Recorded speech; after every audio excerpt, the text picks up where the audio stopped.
আসসালামু আলাইকুম, JavaScript tutorial ভিডিওতে আপনাদের সবাইকে জানাচ্ছি স্বাগতম। আজকে আমরা দেখব HTML পেজে আমরা জাভাস্ক্রিপ্ট কিভাবে অ্যাপ্লাই করি। আমরা যারা HTML CSS দেখেছি আমরা সবাই জানি যে HTML এর পেজের ভিতরে বা HTML এর ভিতরে আমরা তিনভাবে CSS অ্যাপ্লাই করা যায়। একটা হচ্ছে ইনলাইন CSS, ইন্টারনাল CSS এবং এক্সটার্নাল CSS। তো CSS এর মতোই কিন্তু HTML ট্যাগে বা HTML পেজে আমরা তিনভাবে জাভাস্ক্রিপ্ট অ্যাপ্লাই করতে পারি, যেমন ইনলাইন জাভাস্ক্রিপ্ট, ইন্টারনাল জাভাস্ক্রিপ্ট বা এক্সটার্নাল জাভাস্ক্রিপ্ট। তো চলুন আমরা এই তিন প্রকারের জাভাস্ক্রিপ্ট অ্যাপ্লাই করা দেখব এবং কোথায় আমরা এই তিনটা জাভাস্ক্রিপ্ট অ্যাপ্লাই করব সেটাও দেখে নিই। তো এটা হচ্ছে আমার আগের যে টিউটোরিয়াল ভিডিও ছিল তার কোডটা, আমি এটাকে রিমুভ করে দিলাম। এবং ইনলাইন জাভাস্ক্রিপ্টটা হচ্ছে যখন ইনলাইন সিএস এর মতোই কিন্তু ইনলাইন জাভাস্ক্রিপ্ট, যখন আমরা HTML ট্যাগের ভিতরে কোনো CSS ট্যাগ লিখি বা CSS কোড লিখি, সেটাই হচ্ছে আমার ইনলাইন CSS। সেরকমভাবেই কিন্তু আমরা যখন HTML ট্যাগের ভিতরে জাভাস্ক্রিপ্ট লিখবো সেটাকে আমরা ইনলাইন জাভাস্ক্রিপ্ট বলবো। তো আমি এখানে একটা বাটন নিয়ে নিচ্ছি, বাটন ট্যাগে আমি এখানে লিখে দিচ্ছি ক্লিক মি, এবং এখানে বাটন ট্যাগের ভিতরে আমি একটা ইভেন্ট মেথড লিখে দিচ্ছি অন ক্লিক। তো এটা হচ্ছে আমার ডাবল কোটেশনের ভিতরে আমি একটা অ্যালার্ট মেথড দিয়ে দিব, জাভাস্ক্রিপ্টের অ্যালার্ট। এবং এখানে আমি অবশ্যই সিঙ্গেল কোটেশন, যেহেতু আমি এখানে স্ট্রিং টাইপের ডাটা নিব, এখানে আমার কেন ডাবল কোটেশন দিলে নিবে না। জাভাস্ক্রিপ্টে যখন আমি স্ট্রিং বা ক্যারেক্টার টাইপের ডাটা লোড করতে যাব তখন কিন্তু অবশ্যই আমাকে সিঙ্গেল কোটেশন কিংবা ডাবল কোটেশন দিতে হবে। তো এই ক্ষেত্রে আমার ডাবল কোটেশন নিচ্ছে না, এরর দিচ্ছে। কেন দিচ্ছে? আমার ডাবল কোটেশনের ভিতরে আমি ডাবল কোটেশন দিতে পারবো না, ডাবল কোটেশনের ভিতরে অবশ্যই আমাকে সিঙ্গেল কোটেশন দিতে হবে। কিংবা আমার যদি বাইরে যে কোটেশন ছিল, এই যে বাইরে অ্যালার্টের বাইরে যে কোটেশনটা, এটা যদি আমার সিঙ্গেল কোটেশন হতো তাহলে আমি অ্যালার্টের ভিতরে ডাবল কোটেশন দিতে পারতাম। অর্থাৎ যখন আমি ডাবল কোটেশনের ভিতরে আরেকটা কোটেশন অ্যাপ্লাই করব সেটা অবশ্যই সিঙ্গেল কোটেশন হতে হবে। এবং আমার যদি সিঙ্গেল কোটেশনের ভিতরে কোনো কোটেশনের প্রয়োজন হয় তখন আমাকে অবশ্যই ডাবল কোটেশন দিতে হবে, এটা খেয়াল রাখতে হবে। তো আমি এখানে স্ট্রিং টাইপের বা ক্যারেক্টার টাইপের মেসেজ প্রিন্ট করব, হ্যালো ওয়ার্ল্ড। এই যে আমি এই মেসেজটা প্রিন্ট করব। তো আমি এটাকে সেভ করে নিলাম এবং এখানে আমি পেজে চলে গেলাম। এই যে বাটন ক্লিক করার সাথে সাথে কিন্তু আমার এখানে একটা মেসেজের পপ আপ উইন্ডো চলে আসবে। তো আমি এখানে ক্লিক করলাম, এই যে অ্যালার্ট একটা মেসেজ দেখাচ্ছে হ্যালো ওয়ার্ল্ড। তো এটা হচ্ছে এটাকে আমরা ইনলাইন জাভাস্ক্রিপ্ট বলবো।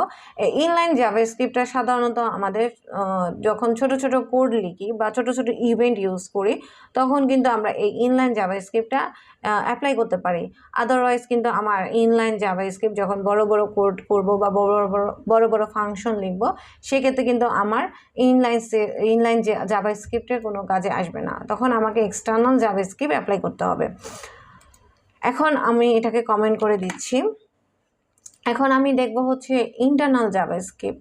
তো CSS এ আমরা যেভাবে বলছিলাম ইন্টারনাল CSS আমরা অ্যাপ্লাই করতাম হচ্ছে হেড ট্যাগের ভিতরে, একইভাবে আমি ইন্টারনাল জাভাস্ক্রিপ্টও আমি হেড ট্যাগের ভিতরে স্ক্রিপ্ট নামে একটা ট্যাগ আছে, সেই ট্যাগের ভিতরে আমি ইন্টারনাল জাভাস্ক্রিপ্টটা লিখব। তো এখানে আমি একইভাবে অ্যালার্ট মেসেজ দিয়ে দিচ্ছি এবং এখানে আমি দিয়ে দিচ্ছি ওয়েলকাম টু জাভাস্ক্রিপ্ট স্ক্রিপ্ট। এখানে আমি একটা মেসেজ প্রিন্ট করে দিলাম এবং এই যে আমি এটাকে রিপ্লেস দিয়ে দিলাম। এই যে এটা রিপ্লেস দেওয়ার সাথে সাথে কিন্তু আমার এখানে চলে আসছে ওয়েলকাম টু জাভাস্ক্রিপ্ট। তো এটা হচ্ছে আমার ইন্টারনাল জাভাস্ক্রিপ্ট।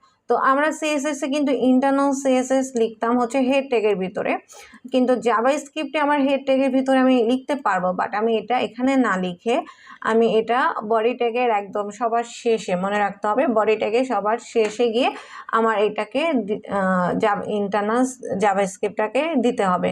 তার কারণ হচ্ছে যখন আমি এখানে HTML ট্যাগগুলোকে লোড করব সেক্ষেত্রে যেন আমার প্রত্যেকটা HTML ব্রাউজার যেন বুঝতে পারে বা ব্রাউজারে যেন লোড হয়, সেজন্য আমি এখানে জাভাস্ক্রিপ্টটাকে সবার শেষে দিব না।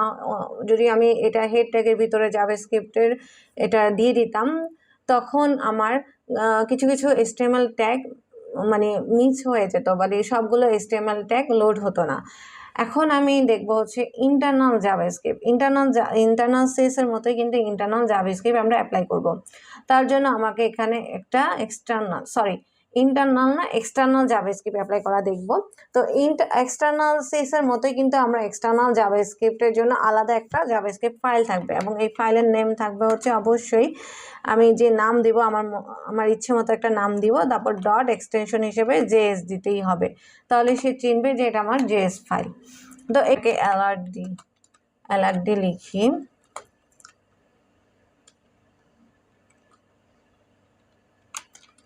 Hi welcome to Java script. এটাকে আমি এখন সেভ করব। সেভ করার পর এটা কিন্তু এখনো আমার কিন্তু ব্রাউজারে আসবে না। তার কারণ হচ্ছে আমি এখানে এক্সটার্নাল জাভাস্ক্রিপ্ট তৈরি করেছি এবং এক্সটার্নাল জাভাস্ক্রিপ্টের ভিতরে আমি কিন্তু জাভাস্ক্রিপ্টের কোড লিখেছি, কিন্তু সেটাকে আমি লিঙ্ক আপ করে দিতে হবে আমার এইচটিএমএল পেজে বা এইচটিএমএল এর ফাইলের ভিতরে, যে পেজ আছে সেই পেজের ভিতরে। অবশ্যই আমার এখানে স্ক্রিপ্ট নামে এক্সটার্নাল সিএসএস যেভাবে আমরা ইউজ করতাম লিঙ্ক আপ করে দিতাম, সেভাবেই এখানে জাভাস্ক্রিপ্টের জন্য স্ক্রিপ্ট নামে একটা ট্যাগ আছে। এই ট্যাগের ভিতরে আমাকে দিতে হবে সোর্স নামে এসআরসি, সোর্স নামে একটা অ্যাট্রিবিউট আছে, তার ভিতরে আমাকে লিঙ্ক করে দিতে হবে যে ফাইলের নামটা। তারপরে আমি এটা যদি সেভ করি, রিপ্লেস দিই, তাহলে দেখতে পারবো hi welcome to JavaScript alert মেসেজটা চলে আসছে।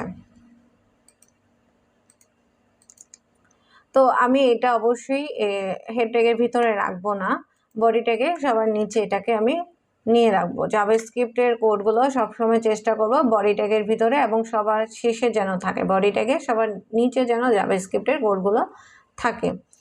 তো এই হচ্ছে আমার 3ভাবে জাভাস্ক্রিপ্টের অ্যাপ্লাই করা। ম্যাক্সিমাম কিন্তু আমরা যারা প্রফেশনাল কাজ করি তারা কিন্তু এভাবে জাভাস্ক্রিপ্টটাকে অবশ্যই আমরা এক্সটার্নাল জাভাস্ক্রিপ্ট ইউজ করে কাজ করে থাকবো। ইনলাইন এবং ইন্টারনাল জাভাস্ক্রিপ্টের অ্যাপ্লাইটা রিয়েল ওয়ার্ল্ডে কম ইউজ করা হয়। এখন আমরা জাভাস্ক্রিপ্টের কমেন্ট করা দেখব। তো জাভাস্ক্রিপ্ট কমেন্ট হলো কোডকে বুঝতে, সাজাতে বা অন্যকে এক্সপ্লেন করতে জাভাস্ক্রিপ্ট কমেন্টস কিন্তু খুবই গুরুত্বপূর্ণ এবং ডেভেলপাররা কিন্তু জাভাস্ক্রিপ্ট কমেন্ট ইউজ করে থাকে। জাভাস্ক্রিপ্টে থাকা কোনো লাইনকে যদি আমরা কমেন্ট করে থাকি, ব্রাউজার কিন্তু সেই লাইনকে কিন্তু ইগনোর করে, অর্থাৎ জাভাস্ক্রিপ্ট কমেন্ট হলো এমন লাইন যা ব্রাউজার একেবারেই এক্সিকিউট করে না। জাভাস্ক্রিপ্ট কমেন্ট কিন্তু আমরা সাধারণত দুইভাবে করে থাকি, একটা হচ্ছে সিঙ্গেল লাইন কমেন্ট আর একটা হচ্ছে কিন্তু মাল্টি লাইন কমেন্ট। তো আমরা এখন সিঙ্গেল লাইন কমেন্ট দেখব। সিঙ্গেল লাইন কমেন্ট ধরেন আমি একটা লাইনকে কমেন্ট করতে চাচ্ছি, তখন আমি এখানে পাশে যদি আমি এভাবে ব্ল্যাক স্ল্যাশ দিয়ে দিই, তাহলে আমার কিন্তু সিঙ্গেল লাইন কমেন্ট হয়ে যাবে, কিন্তু তার পরবর্তী লাইন কিন্তু আর কমেন্ট হবে না। আর যখন আমি একাধিক লাইন কমেন্ট করতে যাব, যেমন এখানে আমি লিখতেছি ডকুমেন্ট ডট রাইট, এর ভিতরে ধরেন আমি একটা মেসেজ প্রিন্ট করে দিলাম নাম্বার টাইপের, দেন আমি এখানে লিখলাম কনসোলে আমি কিছু কোড লিখলাম, কনসোল লগে হ্যালো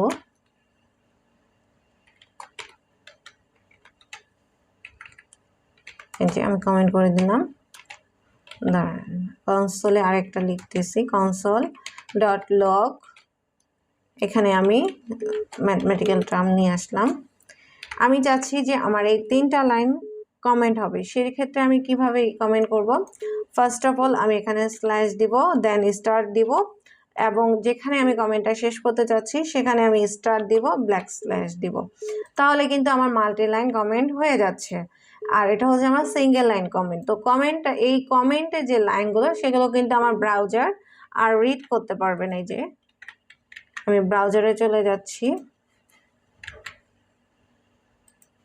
যে আমার ব্রাউজারে চলে গেছি, এই যে ব্রাউজার কিন্তু আমার এই কোডগুলো আর কমেন্ট করতে পারতেছে না। এটা অবশ্যই আমার এক্সটার্নাল জাভাস্ক্রিপ্টের জন্য আসতেছে। এই যে আমি এখানে যে এক্সটার্নাল জাভাস্ক্রিপ্ট ইউজ করেছি সেজন্য আমার একটা চলে আসতেছে। আমি এই কোডটা কমেন্ট করি নাই, যেহেতু আমি এখানে কমেন্ট করেছি সেই জন্য আমি কমেন্টটা এটা কেটে দিয়ে আমি এখানে নিয়ে আসি, দেন সেভ করে দিচ্ছি।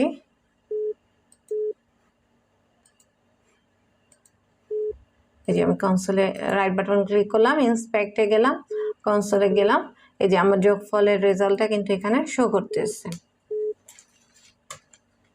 তো আমরা জাভাস্ক্রিপ্টের কমেন্ট করা দেখলাম এবং জাভাস্ক্রিপ্টের কমেন্টে ইউজ করে থাকি আমরা সাধারণত কোডের ব্যাখ্যা কিংবা লেখার জন্য, লেখার জন্য কিংবা কোনো কিছু নোট করার জন্য। আমি যে এতগুলো কোড করেছি সেটাকে একটা নোট আকারে সাজানোর জন্য, কিংবা ডিবাগের সময় আমার জন্য কোনো কোড যে আমি চাইলে আমি এটাকে এই কোডটাকে ডিবাগ করতে চাচ্ছি না, অর্থাৎ আমি এটাকে এক্সিকিউট করতে চাচ্ছি না, সেক্ষেত্রে আমি এই কোডটাকে কমেন্ট করে দিতে পারি। তো কমেন্ট কোডকে কি করে, রিডেবল করে, মেইনটেনেবল করে এবং ডিবাগ ফ্রেন্ডলিও করে তোলে। তো আজকে আমরা জাভাস্ক্রিপ্টের তিনভাবে অ্যাপ্লাই করা দেখেছি এবং জাভাস্ক্রিপ্টে কিভাবে আমরা কমেন্ট করি এবং কমেন্ট করার ফলে জাভাস্ক্রিপ্টের যে কোডটা আমি কমেন্ট করে দিয়েছি ব্রাউজার কিন্তু সেই কোডটা ইগনোর করতেছে। আমার অপ্রয়োজনীয় কোড যেটা আমি ব্রাউজারে শো করতে চাচ্ছি না সেটা কিন্তু কমেন্টের মাধ্যমে ইগনোর করে দিতে পারি। তো ধন্যবাদ। ভিডিওটা ভালো লাগলে অবশ্যই লাইক, কমেন্ট, শেয়ার করবেন এবং সাবস্ক্রাইব করতে ভুলবেন না। ধন্যবাদ।